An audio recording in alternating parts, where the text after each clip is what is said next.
Seja bem-vindo ao Seminário de Teologia e Vida Cristã, Palavra da Vida.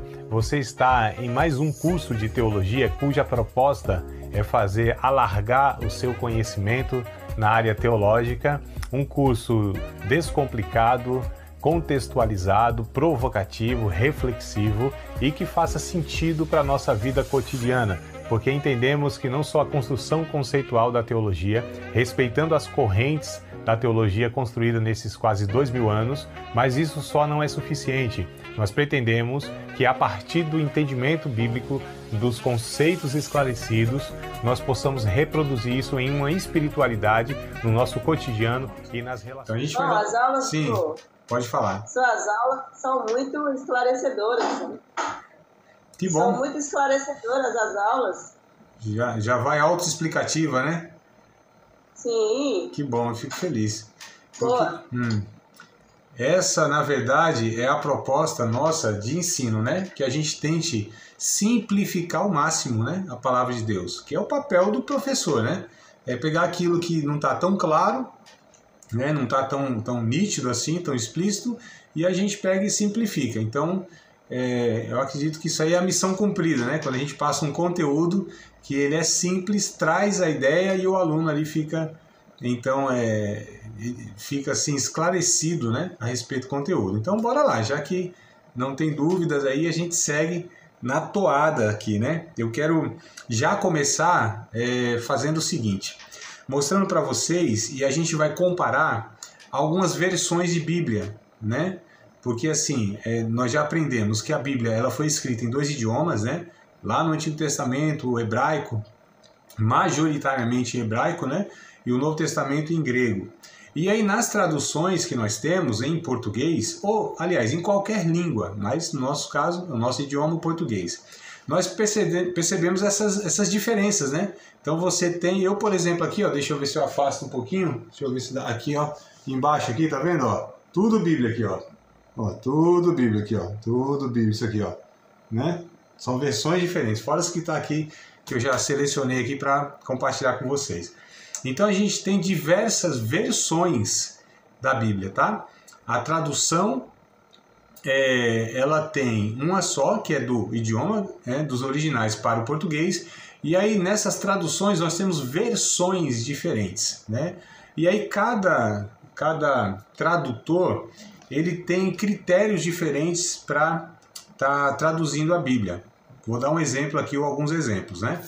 Por exemplo, um tradutor lá, primeiro, que hoje não se tem mais essa tradução de uma pessoa.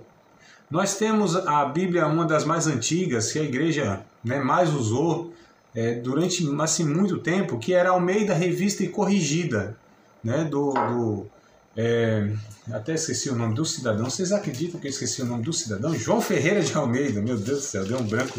Uma coisa tão... João Ferreira de Almeida, né? Então, João Ferreira de Almeida, ele traduz, né? É um português de Portugal. Ele traduz, então, a Bíblia no nosso idioma, né? Dos originais para o nosso idioma. E ele nem chegou a traduzir toda a Bíblia. Ele traduziu ali até Jeremias, se não me falha a memória. Jeremias ou Ezequiel, acho que foi até Ezequiel. Ele traduziu, só que ele morreu e deram continuidade nessa tradução dele, usando os mesmos critérios que ele usou.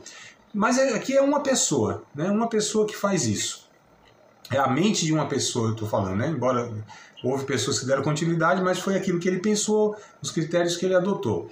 Então, o que ele fez? Ele pegou a palavra, né, lá no original, e traduziu para o português procurando uma palavra que seria semelhante, equivalente, ou seja, palavra por palavra, um significado por outro significado. Porém, a gente sabe que as línguas originais elas são muito ricas no seu conceito. A gente vai ver daqui para frente alguns exemplos que eu vou dar aqui.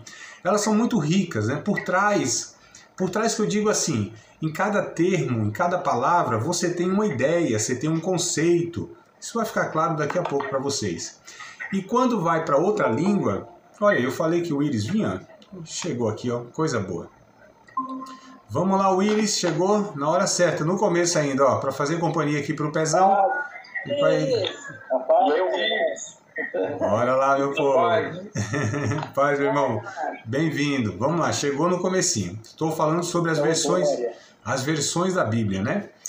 As traduções. Então, você tem essa questão do original, do termo original, no caso aqui o exemplo do Antigo Testamento hebraico, isso vale para o Novo Testamento também, o grego.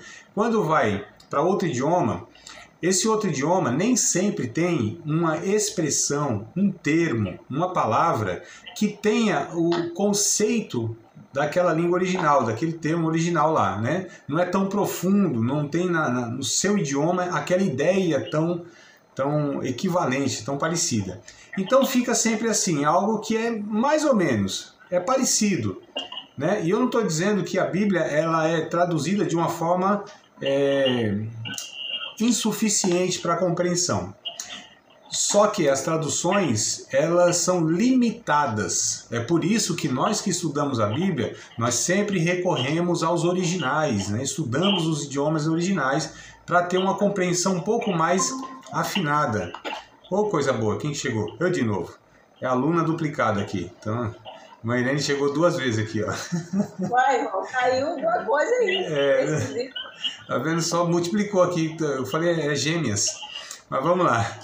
Voltou, né? Vamos nós, bora lá. E o que acontece?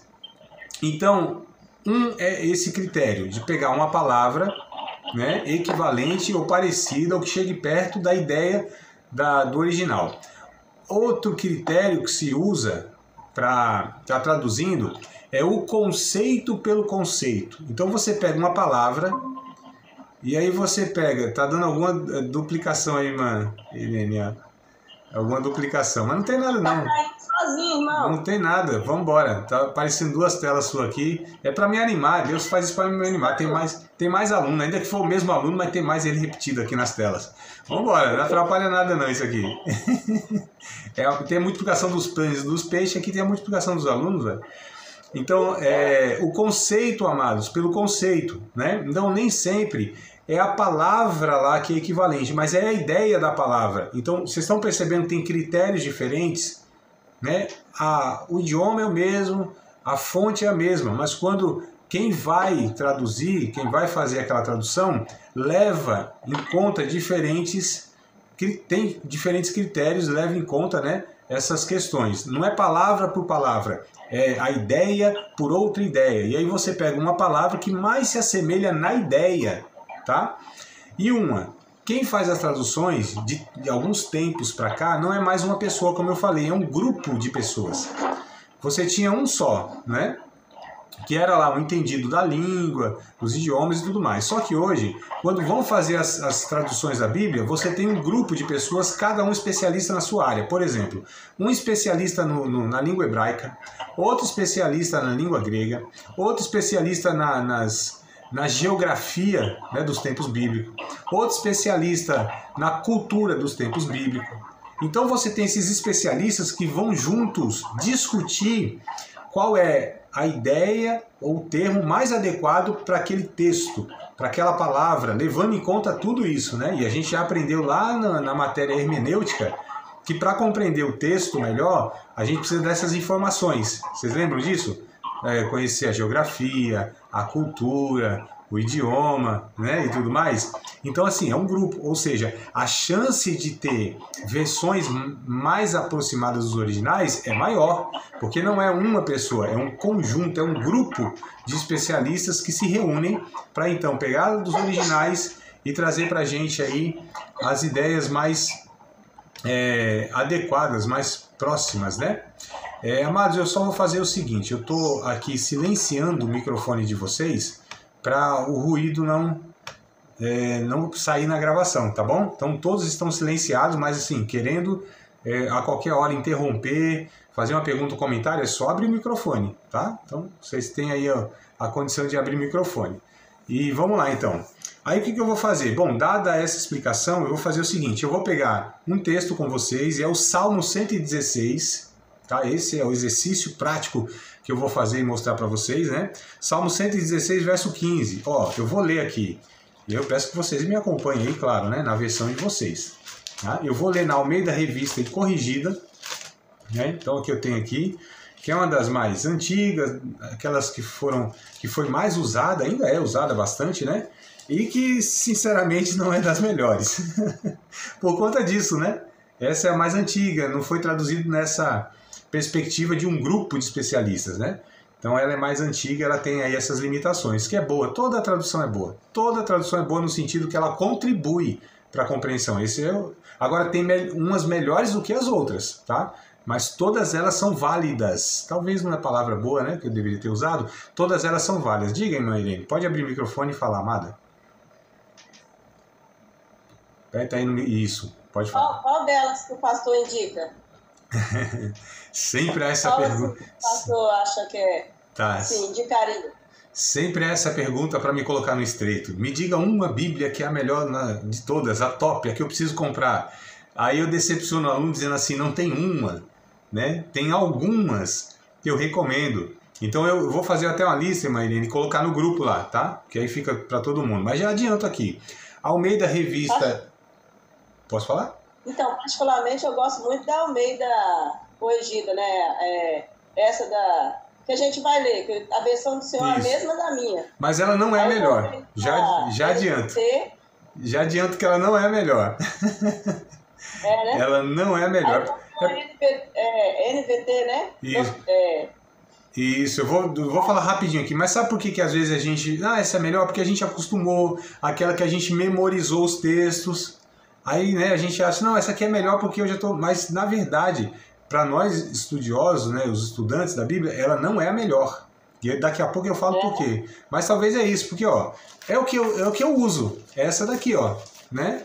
Por que eu uso ela? Já que ela não é a melhor, por que eu uso ela nas aulas? Por que eu uso ela no estudo? Porque eu manuseio essa Bíblia aqui, ó, essa bichinha aqui que está na minha mão, eu manuseio ela... há 22 anos, tá? Então aqui, ó, tem a data dela aqui, ó, tá aqui, não dá para ver, tá aqui, ó, 4/2/2001. Então essa Bíblia aqui eu utilizo ela, eu folheio, eu estudo através dela já há mais de 22 anos, né? E aí o que acontece? Aí eu sei onde está isso, está aquilo, eu tenho minhas anotações, então é por isso que eu a uso, mas ela não é a melhor na linguagem. A linguagem não é simples. Por exemplo, eu pego lá 1 Coríntios capítulo 5, aí está escrito assim, não é boa a vossa jactância. Meu Deus do céu, que palavra é essa? Então imagine eu lendo aqui. O que é jactância? Né? Não é boa a vossa concupiscência. Então olha a linguagem que essa Bíblia tem. As palavras, elas não são próximas no entendimento. A gente não usa isso no cotidiano. Aí dificulta na leitura a compreensão, porque se eu não sei o significado da palavra ali, eu não vou conseguir entender, né? As demais palavras, enfim, o texto. Então ela não é das melhores também por conta disso, porque os seus termos, as suas palavras, são aquelas que a gente não usa, a gente tem que ir lá no dicionário de língua portuguesa, para aí sim ver o entendimento, ver o significado daquela palavra, aí voltar no texto, aí pegar aquele significado, enfim, é mais trabalhoso, né? Então não é melhor no sentido da linguagem, esse é o ponto, tá? Mas aí a gente tem umas que eu recomendo mais. NVT, nova versão transformadora. NVI, nova versão internacional. Almeida Revista e Atualizada, NVA, né?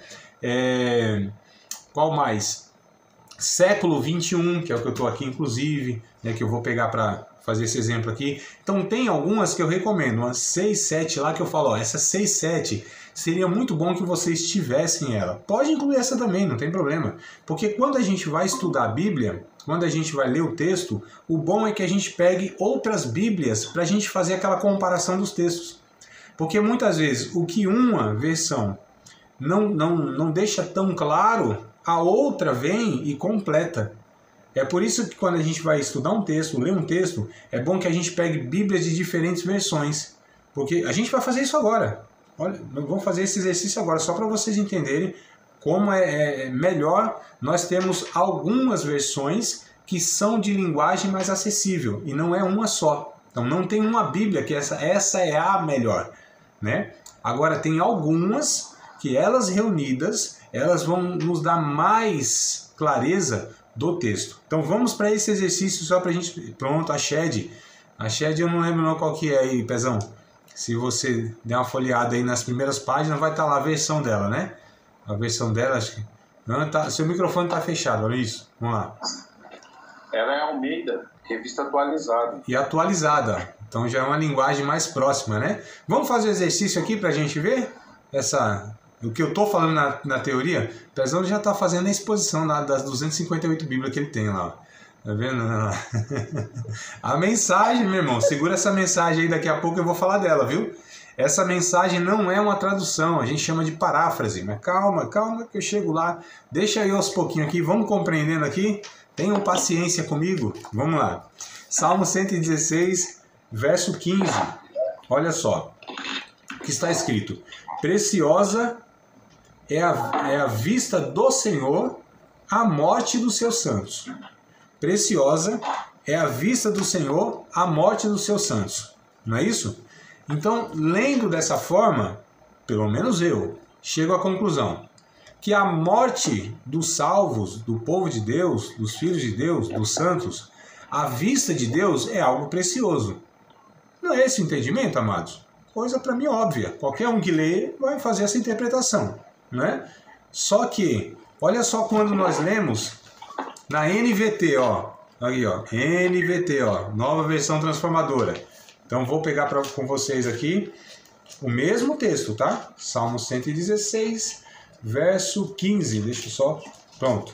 Diz assim, ó. O Senhor se importa profundamente com a morte dos seus fiéis. Veja a diferença. A primeira, preciosa é a vista do Senhor a morte dos seus santos. É precioso. A NVT diz assim, o Senhor se importa profundamente com a morte dos seus fiéis. Vou pegar a terceira aqui, ó. Almeida, é que não vai dar por causa do reflexo aqui da câmera. Almeida, século 21, desculpa. Almeida, século 21. Vai dizer o seguinte.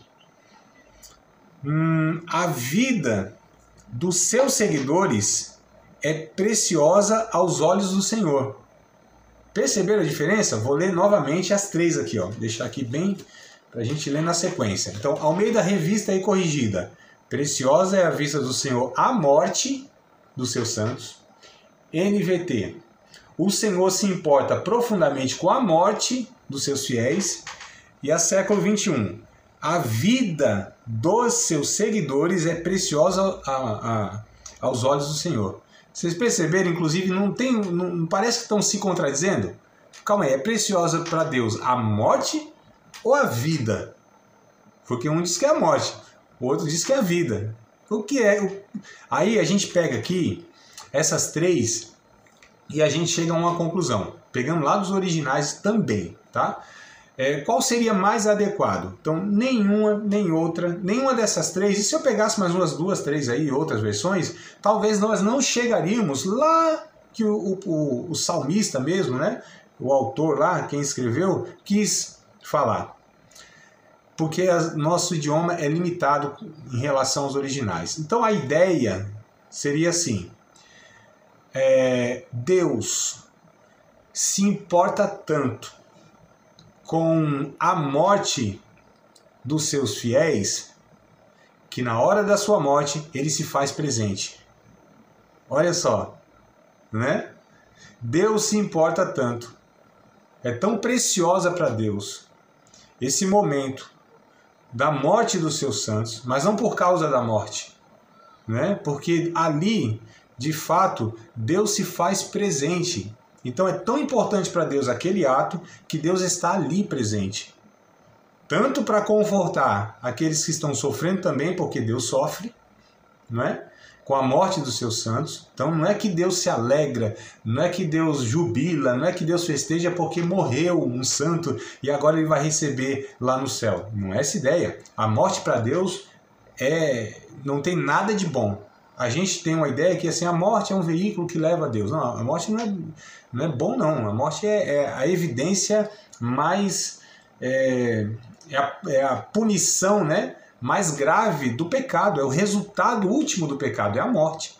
Só que olha só, quando a gente lê em uma e lê em outra, até fica confuso. Porque uma diz que a morte é preciosa para Deus e seus santos. E outra diz que a vida dos fiéis que é preciosa. Aí ficou confuso. Mas quando a gente pega outras versões, essa NVT me parece que é melhor do que essas duas outras aqui, não sei se vocês perceberam. Mãe, só um minutinho, a irmã entra aí, tá? Olha só, para mim a NVT ainda fica um pouco mais clara, porque o Senhor se importa profundamente com a morte. Então, se o Senhor se importa profundamente com a morte dos seus santos, ele se faz presente, porque a vida dos seus santos ou dos seus fiéis é preciosa para ele. Então, o que é precioso para Deus não é a morte, é a vida. Mas é na hora da morte que Deus se faz presente e se importa. Diga, amada. Mãe Irene, pode falar. Aqui essa minha versão aqui é NVI. Sim, nova versão. NVI está escrito assim, ó. O Senhor vê com pesar a morte de seus fiéis. Já é aproximada aí do que o senhor explicou, né? Com pesar. Exato. A minha explicação, na verdade, é a junção de todas essas que eu pesquisei. Olha só, então tá vendo como a NVI, ó, que seria uma quarta que nós estamos lendo aqui, né? Eu li 3, a NVI seria uma quarta. Olha, e chegou o Ministério Infantil também na aula ali, ó. O Ministério Infantil chegou na aula lá, olha ali, ó. A princesa ali. Né? Mas vamos lá, amados. Então percebam, ó, uma quarta versão ainda trouxe mais uma contribuição. Então imagina só, nós lemos esse texto em uma versão e pegamos mais 3. Tá vendo como elas juntas, elas trazem para nós mais informação? Né? Então é isso que a gente precisa entender dessa diversificação das versões bíblicas, tá? Então é por isso que a gente entende, olha, a Bíblia, ela não é um livro simples de ser lido e entendido de qualquer forma assim, né? Quando a gente tem mais recursos das línguas originais, dos comentários, das versões que elas são mais atualizadas, então, porque o que é a atualização, né, das versões? É essa busca contínua para traduzir melhor a ideia do texto.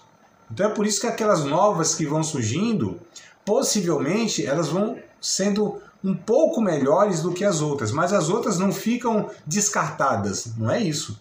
A gente agrega, né? A gente junta todas elas porque elas vão trazer mais informações para a gente. Vamos fazer outro exercício também dessa comparação, agora no Novo Testamento, Romanos capítulo 8, verso 28.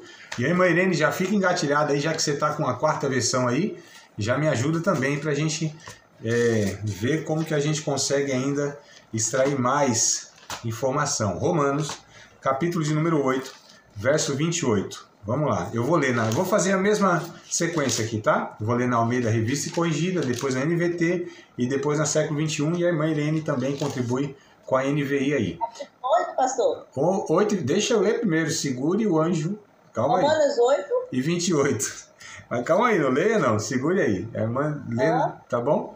Vamos lá, Romanos 8 e 28, na Almeida Revista e Corrigida diz o seguinte: e sabemos que todas as coisas contribuem juntamente para o bem daqueles que amam a Deus, daqueles que são chamados por seu decreto.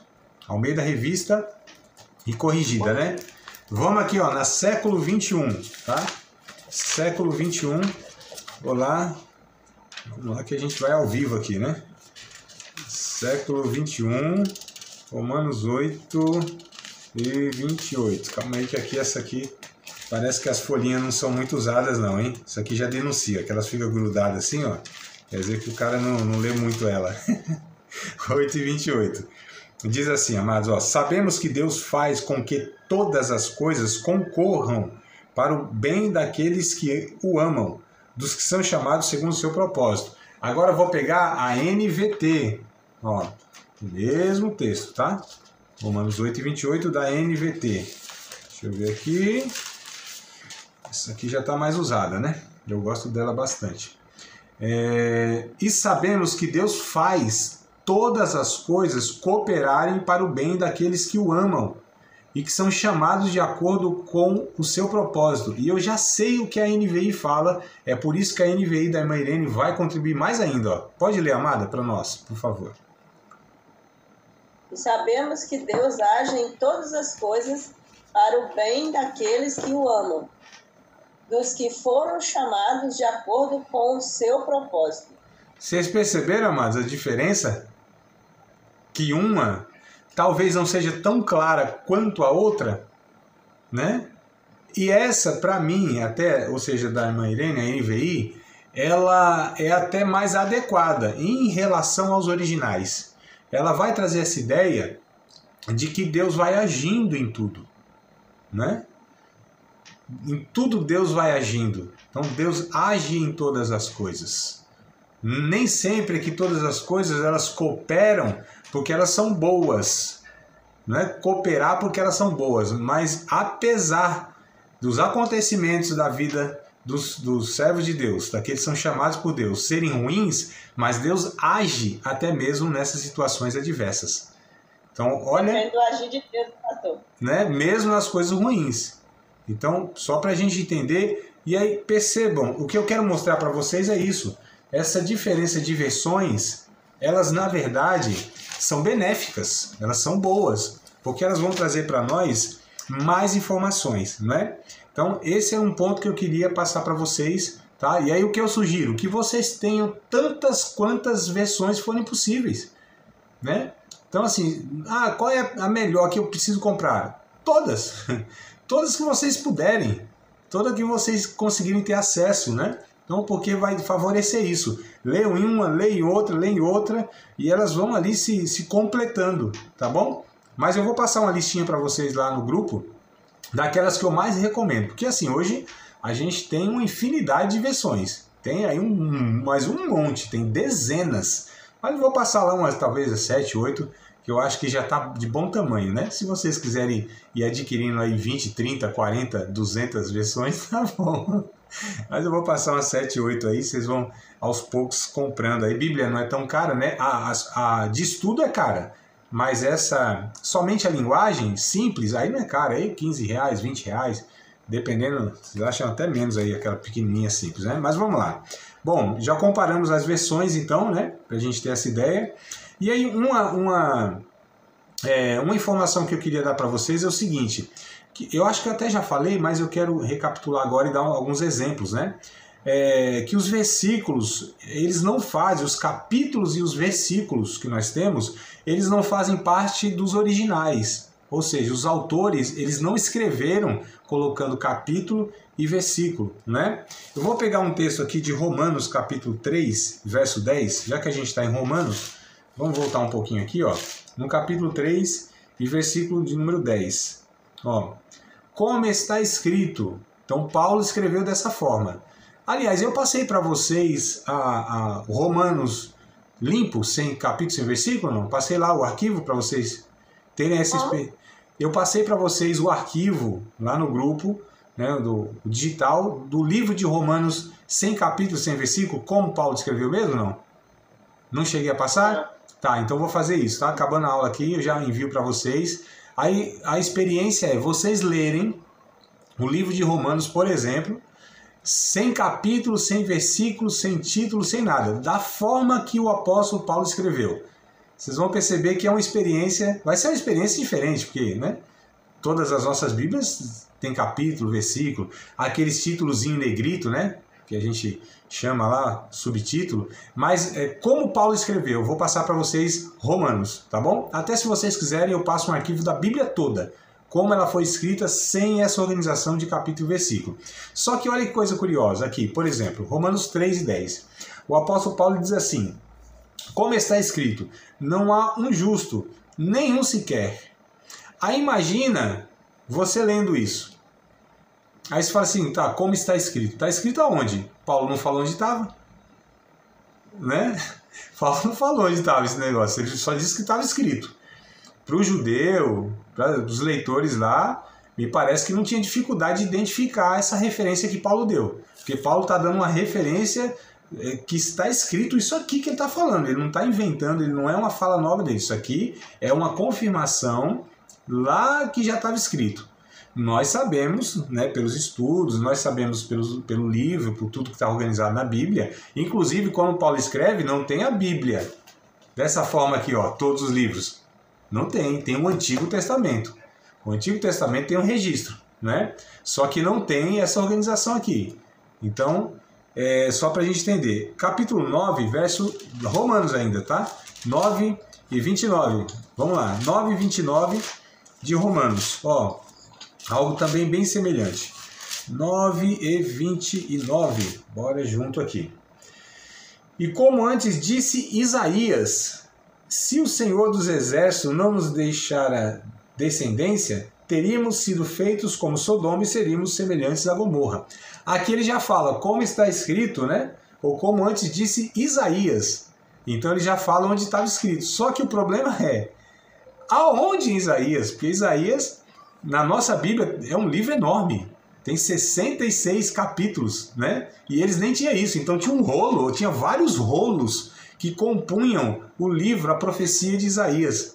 Então imagina só, sem essa organização de capítulo, de versículo, como seria difícil a gente tá identificando, achando na Bíblia aí. Imagina lá no domingão, né? O pregador abre lá, amados, vamos ler o texto aqui em Salmos. Aí ele começa a ler.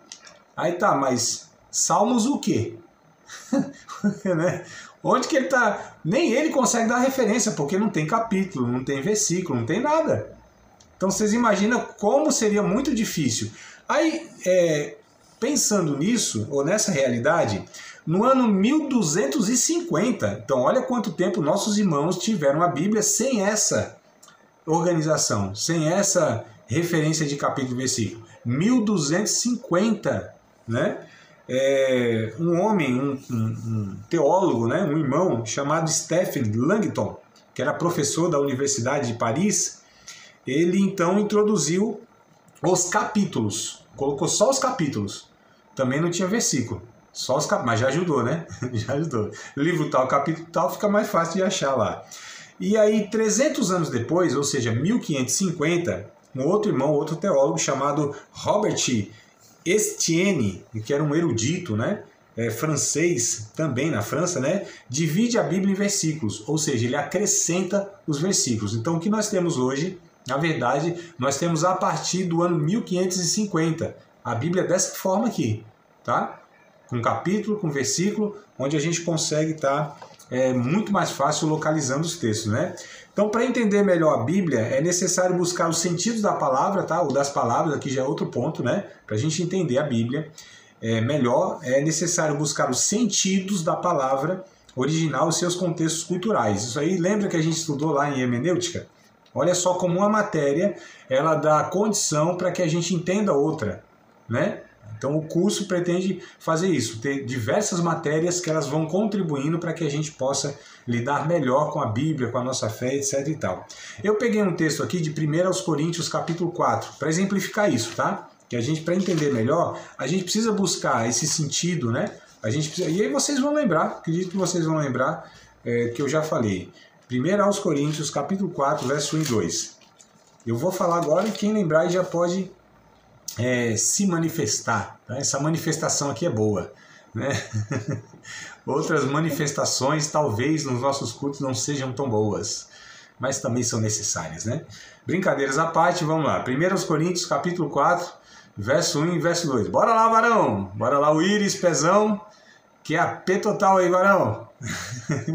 Capítulo 4 de 1 Coríntios, verso 1 e 2. Que os homens nos considerem como ministros de Cristo e despenseiros dos mistérios. Não é ministério não, tá? É mistério. Dos mistérios de Deus. Além disso, requer-se nos despenseiros que cada um se ache fiel. Vocês lembram desse texto que eu peguei lá na matéria de hermenêutica? Quem lembra, amados? Lembra, pezão?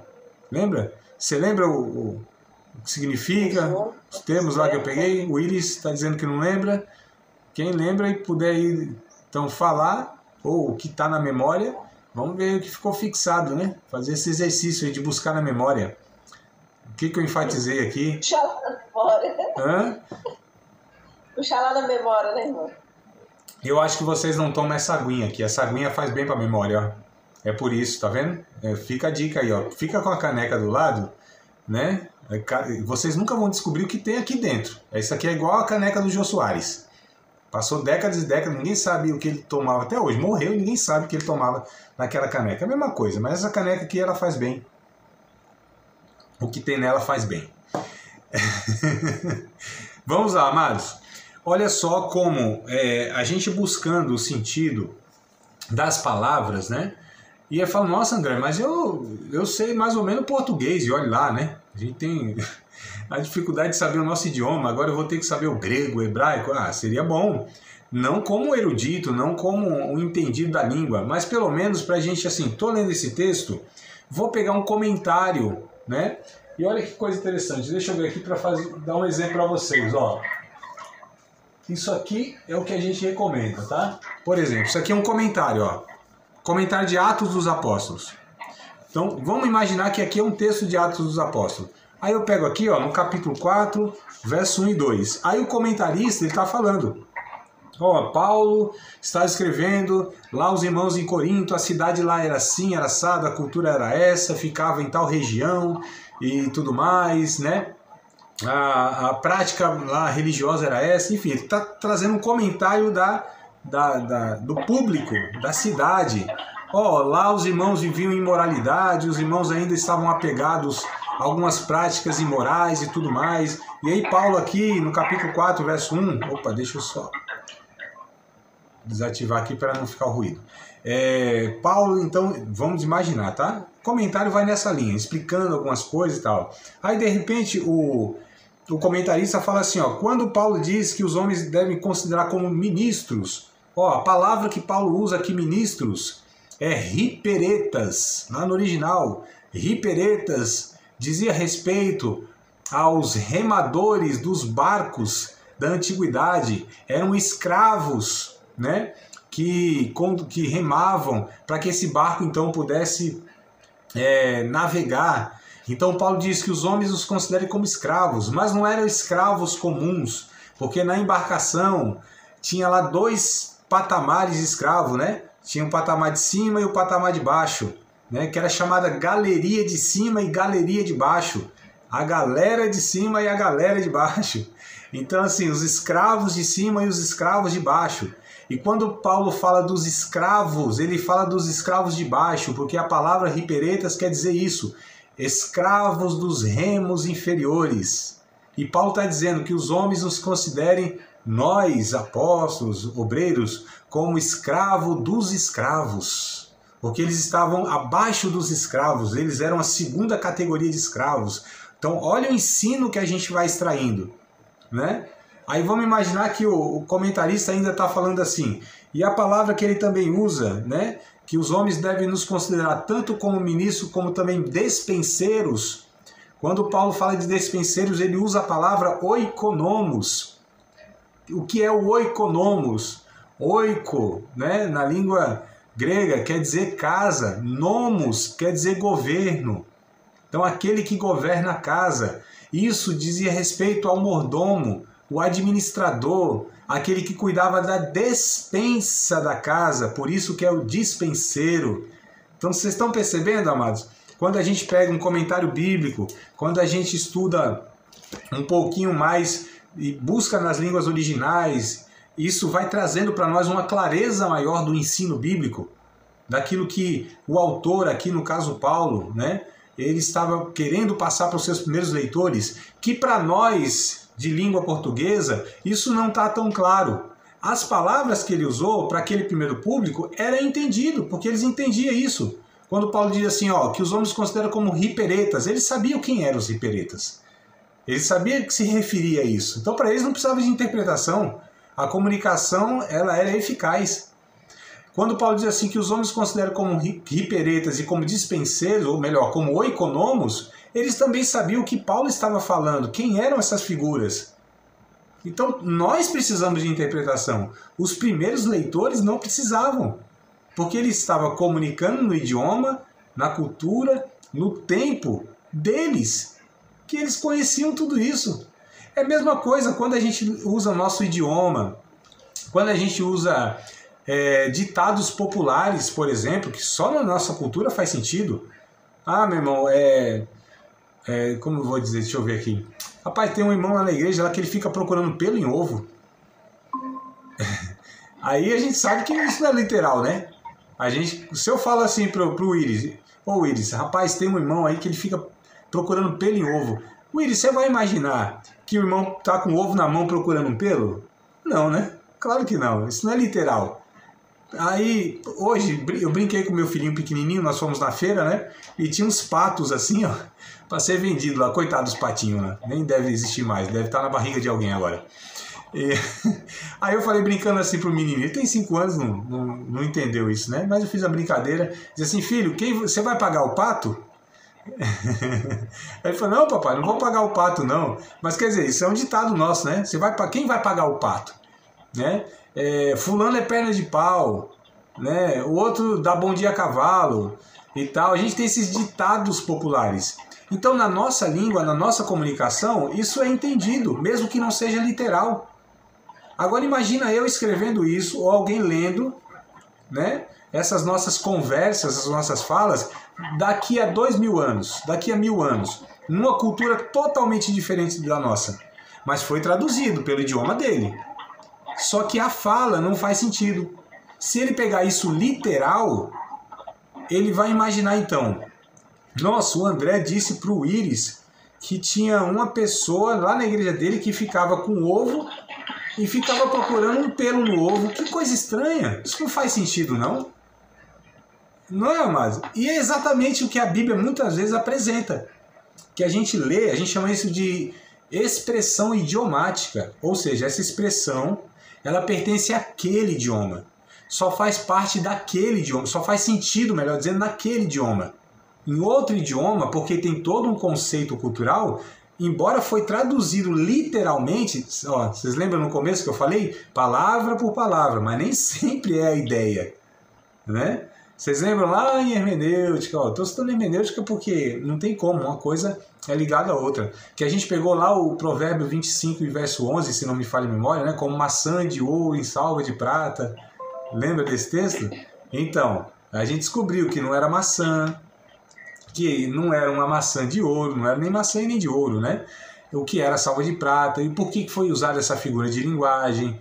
Vou dar mais uma informação que eu acho que eu não falei para vocês. Por exemplo, no Novo Testamento, que diz que Pedro, o apóstolo, negou Jesus depois que o galo cantou 2 vezes, não era um galo, não era um animal, né?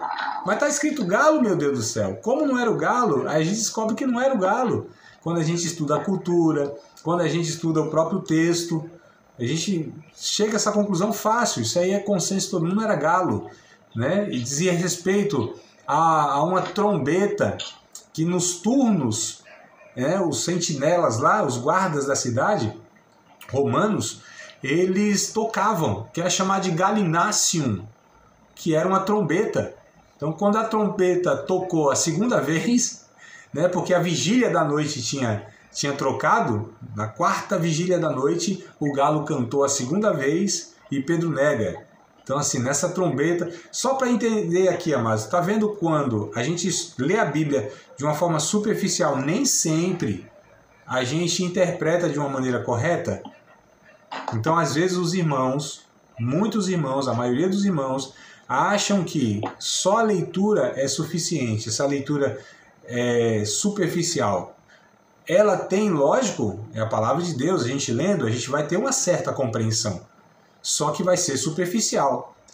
Se a gente quer um aprofundamento, se a gente tem sede de fato, de saber o que Deus está comunicando comigo, aí eu preciso me aprofundar na Bíblia. Isso é dever de todo cristão, amado.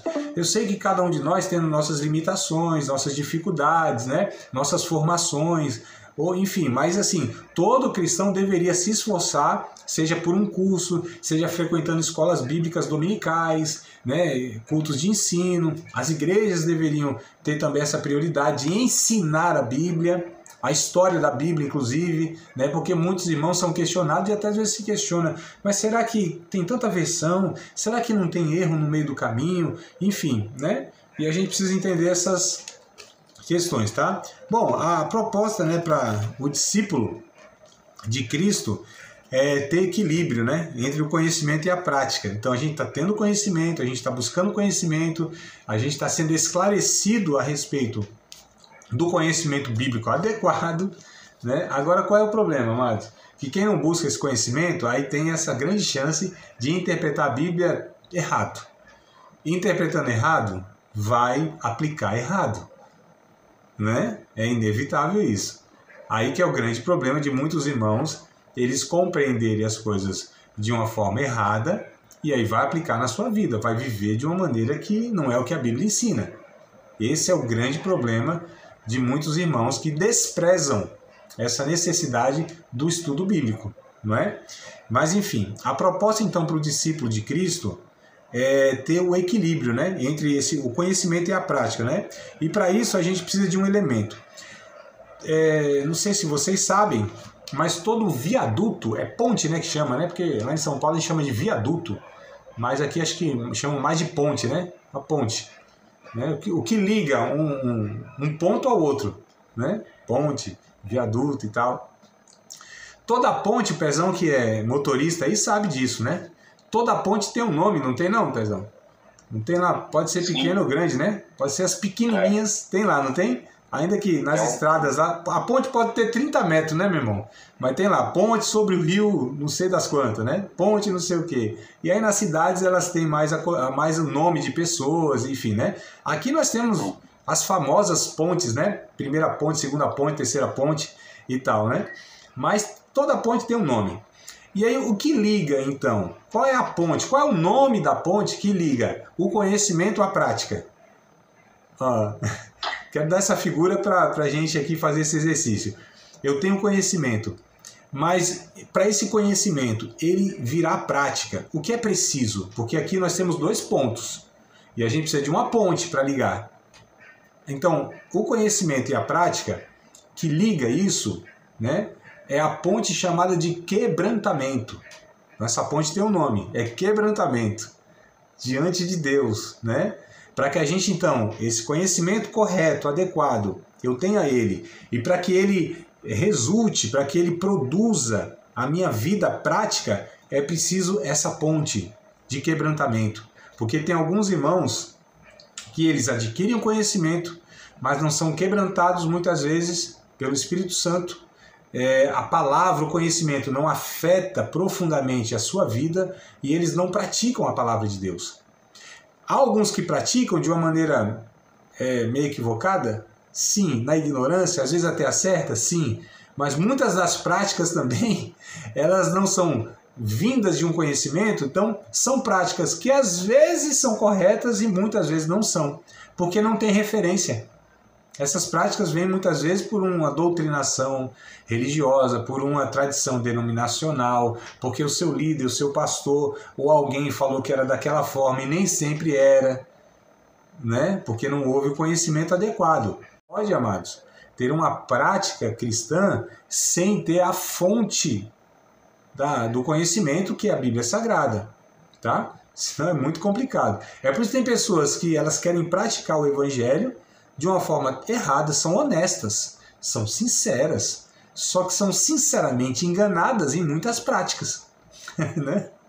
É sincero, a sinceridade não é tudo. Essa virtude, ela não garante tudo. Né? A pessoa é honesta, a pessoa é verdadeira, a pessoa é sincera, está fazendo aquilo na sinceridade, mas está errando.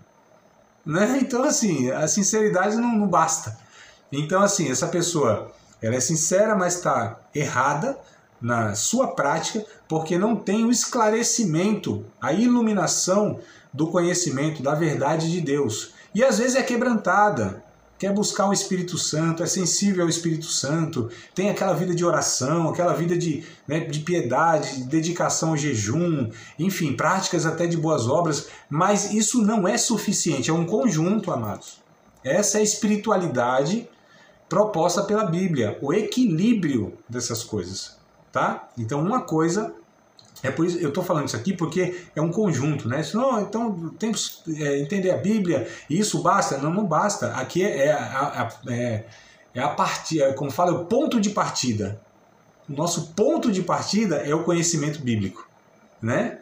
E a partir desse ponto aqui é que a gente vai desenvolver, junto com as virtudes, que é a oração, a prática das boas obras, o quebrantamento, aí a gente junta o útil ao agradável, a gente equilibra, né? Diga aí, Pezão, meu amado. Pode falar. Aí vem aquela questão do exegese, né? Vem aquela parte a qual você precisa quem escreveu, a quem escreveu, por que escreveu, quando escreveu. Então, esse filtro, desde quando essa aula foi dada, isso me fez refletir grandemente na minha forma de leitura, de aprender e até mesmo absorver o que é falado. Exato, exato. Você vê que é um conjunto, uma coisa completa a outra, contribui, né? Para que a outra ela seja... para que haja uma continuação, porque é um processo de amadurecimento. A gente vai lidando com a Bíblia de uma forma correta, a gente vai entendendo a palavra de Deus, a gente vai buscando o Espírito Santo para que haja quebrantamento em nossa vida, para que a graça de Deus possa estar nos dando recurso para viver aquilo que nós estamos aprendendo, né? Então, assim, é um conjunto, amados. Só que a Bíblia é o ponto de partida, porque é a palavra de Deus, né? É onde Deus comunica a sua vontade. Só que essa comunicação, como nós estamos estudando aqui, requer dedicação. Amados, não tem nada na vida, estou falando na vida no geral, não tem nada na vida relevante para a vida, importante para a vida, que não exige a dedicação. Não tem nada assim fácil, não.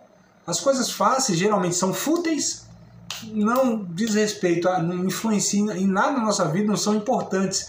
Mas as coisas importantes para a vida, elas exigem dedicação, não tem atalhos, não tem facilidade, sabe, amado? Ficar na rede lá e balançando, não que eu seja contra, pelo contrário, eu tenho 2 redes, uma quebrou, eu tenho que comprar outra, porque tem que ter uma substituta, não pode faltar rede em casa, imagina só. E quando eu cansava em uma, eu ia para outra, então eu sou a favor da rede. Embora Jesus disse para lançar a rede, mas eu estava deitando na rede uns tempos aí, cansado, né? Brincadeiras à parte, não tem nada fácil. Então, assim, é preciso dedicação. A vida do discípulo de Cristo é de dedicação, é de renúncia. E meu Deus do céu, não tem sacrifício nenhum em ler a Bíblia, em buscar a palavra de Deus. Para todo cristão, isso deveria ser prazeroso, não é? Lembra o que diz o Salmo 1, primeiro Salmo? Bem-aventurado o varão que não anda segundo o conselho dos ímpios, não se detém no caminho dos pecadores, não se assenta à roda dos escarnecedores, antes tem o seu prazer na lei do Senhor. Nela medita de dia e de noite, porque será como árvore plantada junto a ribeiro de água, a qual na estação própria dá o seu fruto, as suas folhas nunca caem. Assim não são os ímpios, mas são como a moinha que o vento espalha. Os ímpios não subsistirão na congregação dos justos e tal, e tal, e tal. Amados, prazer, alegria na palavra de Deus. E tem uns irmãos que não vê esse prazer, não encontra esse prazer, essa alegria em ler a Bíblia, em estudar a Bíblia, em ouvir Deus, né, amados? Pela Bíblia Sagrada, enfim. Mas vamos lá. Quero pontuar aqui sobre... deixa eu só controlar o horário aqui. Eu acho que tá... Dá o quê? Mais uns minutinhos, né? Acho que a gente tem mais uns minutinhos, não tem? Vamos aqui mais uns 10 no máximo? Vocês segura aí, 10 minutinhos, pode ser? Sem tosquenejar, sem cochilar, sem desmaiar? Quanto, varão aí? 5, 6? O Pezão tá fazendo um sinal lá que eu não sei quanto é. Mas vamos lá, uns 10 minutinhos aí. 6 minutos. 6 minutos? Tá. Vocês estão monitorando aí. Então vamos lá. Então nós estamos 6 minutos. Então vamos 5. Para deixar um de crédito. As divisões da Bíblia, se eu não conseguir aqui concluir, a gente dá continuidade na próxima aula, tá? As divisões de capítulos e versículos, tá? Na Bíblia, algumas vezes quebra a ideia do autor no texto. Então essas divisões, embora eu falei que elas são benéficas, que elas contribuíram, elas são boas, senão, imagina só para a gente achar aí, né? Todas essas referências. Só que também elas, algumas vezes, elas atrapalham, elas não beneficiam, ou seja, a divisão de capítulo, de versículo, daqueles titulozinhos que tem, que não fazem parte dos originais, ou seja, não são inspirados, às vezes eles interrompem a fala, porque assim, a maioria de nós está lendo aqui. Vou pegar um exemplo, tá? Capítulo 7 de Romanos, que a gente estava em Romanos. Aliás, vamos para o capítulo 5 de Efésios, né? Melhor, Efésios, que é o exemplo que eu dei aqui, senão na próxima aula eu não lembro, aí eu me atrapalho aqui. capítulo 5 de Efésios, por exemplo. O capítulo 5 de Efésios, na verdade, é uma continuidade do capítulo 4, né? Que na verdade é uma continuidade do capítulo 3, do capítulo 2, do capítulo 1. Falando, que bagunça é essa? Amados, é uma carta. Como eu disse, Paulo não escreveu com o capítulo 1, capítulo 2, e Paulo não escreveu o capítulo 1, aí mudou de assunto e falou outra coisa no capítulo 2, aí mudou de assunto no capítulo 3. Não, é uma carta, ele tem um tema só. Lembra em hermenêutica, que também eu pontuei isso? E cada carta, cada livro tem um tema, principalmente no Novo Testamento, e principalmente as cartas, tem um tema específico. Qual é o tema, qual é o assunto principal que Paulo escreve aqui aos Efésios? É sobre o corpo de Cristo. É isso que Paulo vai falar do capítulo 1 ao capítulo 6. Ele vai falar sobre o corpo de Cristo, ou seja, ele não vai mudando de assunto. Ele fala uma coisa só, tá? E aqui no capítulo 5, por exemplo, só vou dar esse exemplo das divisões que tem aqui. A gente vai até o verso 21, abram aí no 21 por gentileza, para a gente fazer esse exercício aqui. Aí está escrito assim, ó, sujeitando-vos uns aos outros no temor de Deus. Aí acaba, não acaba? Porque vem um título. Na minha Bíblia, pelo menos tem um título. Os deveres domésticos. Na de vocês está como aí? Tá isso mesmo, né, Mairene? Deveres domésticos, Pezão, também? O meu continua, sujeitos-se uns aos outros, né? O temor a Cristo. Aí ele não tem outro subtítulo, não. Não tem. Os sujeitos de cada uma a seu marido. Vai direto. Continua. Vai direto. Ah, então tá bom, ó. Já tá bom. Do Íris, não tem título também? Vai direto? Vai direto. Tá certo. Mas olha só, na maioria, em várias Bíblias, tem um título. Quando a gente interrompe aqui e para no título, a gente pensa, Paulo vai falar outra coisa, né? Até o verso 21 ele estava falando uma coisa, aí agora ele vai falar sobre os deveres domésticos. Aí é usado isso aqui, esse texto aqui, ele é muito usado, pelo menos era, muito usado na cerimônia de casamento. Né? O pastor lá, o padre, enfim, quem estava celebrando lá, pegava esse texto para falar sobre os deveres conjugais. Vós, mulheres, vocês devem ser sujeitos ao vosso marido como ao Senhor. Porque o marido é a cabeça da mulher. Estou falando do 22, 23. Como também Cristo é a cabeça da igreja, sendo ele próprio o salvador do corpo. Aí o pregador lá, o celebrante, né? O MC... MC é mestre de cerimônia, né, Marcos? Então ele ia falando sobre a submissão da mulher. Mas calma aí, o Paulo está falando isso e ele parece que interrompia e só abordava essa questão. Mas é isso que Paulo está falando? Não. Aqui não é um texto que iniciou no verso 22. É uma continuação do 21 e o que vem antes. Então Paulo ele vai falar ali do 17, já daria para a gente captar melhor a ideia. Pelo que não sejais insensatos, mas entendei qual seja a vontade do Senhor. Não vos embriagueis com vinho, que é a contenda, mas enchei-vos do Espírito, falando entre vós com salmos, hinos e cânticos espirituais, cantando, salmodiando ao Senhor no vosso coração, dando sempre graças por tudo a nosso Deus e Pai, em nome de nosso Senhor Jesus Cristo, sujeitando-vos uns aos outros no temor de Deus. Então Paulo diz para a gente buscar a vontade de Deus. Eita, amados, vai cair aqui a ligação, viu? A gente vai ter que continuar esse texto na próxima aula. 5 segundos ali vai cair. A gente vai se falando pelo WhatsApp, tá bom? Qualquer coisa manda lá no WhatsApp, tá bom? Espero vocês lá. Deus abençoe, amados. Fiquem na paz e obrigado pela participação. Acabou de participar de mais uma aula de um dos nossos cursos, Seminário de Teologia, Vida Cristã, Palavra da Vida. Espero que tenha te abençoado, não só alargado o seu conhecimento teológico, mas que tenha também atingido o teu coração para que você possa, a cada dia mais, reproduzir a vida de Deus nas suas relações cotidianas. Se você ainda não é aluno oficial de um dos nossos cursos, se inscreva aqui no contato que vai aparecer do WhatsApp. Também nos siga nas redes sociais, se inscreva no nosso canal, compartilhe à vontade e Deus